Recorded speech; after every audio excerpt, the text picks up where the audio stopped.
ये आदम हमरा जारी करेंगे बिलाल फिरोज। जी बिलाल, ये एहतजाज क्यों किया जा रहा है और कौन है ये जो जाँ बाग हुआ है? कोयटा का इलाका है हजारगंजी लिंक रोड, जहां पर गुज़िश्ता रात जो है डाकुओं ने एक शख्स से मोटरसाइकिल छीनने की कोशिश की और मुज़ाहमत की सूरत में जो है डाकुओं ने उस शख्स के ऊपर फायरिंग कर दी, जिसके नतीजे में वो मौके पर ही जाँ बाग हो गया। उस शख्स की जो शनाख्त है वो गुलाम फारूक पुरखानी के नाम से हुई है और अब इस वक्त जो है उसके लवाहिकीन ने हजारगंजी लिंक रोड को मुकम्मल तौर पर धरना देकर बंद किया हुआ है और किसी भी किस्म की ट्रैफिक की जो है आमदोरफ्त वो नहीं की जा रही। उनका कहना है कि जो ये हमारा शहर है कोयटा, ये डाकुओं के रहमो करम पर चल रहा है और पुलिस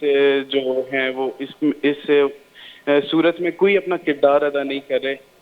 और उनका कहना है कि हम ये धरना तब तक जारी रखेंगे जब तक उस डाकू को जिसने फायरिंग की थी उसको गिरफ्तार नहीं कर लिया जाता। जी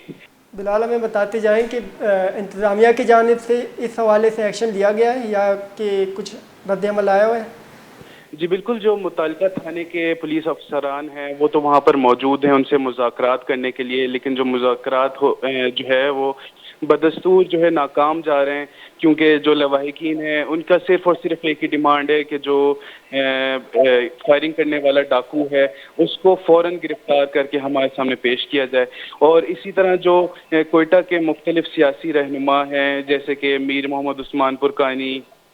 BNP के मीर गुलाम नबी मरी, हाजी बासित लहड़ी और दीगर जो है वो भी आकर इनके शिरका के साथ जो है धरने में शरीक हो गए हैं, लेकिन ताहाल जो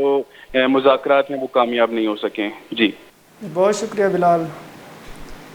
बिलाल गुशकिन के डाकवानी फायरिंग सब बा एक मर्द में बीरान बुता आइए कौल मर्दमान रोड बंद कुदा जारशानी कनगान।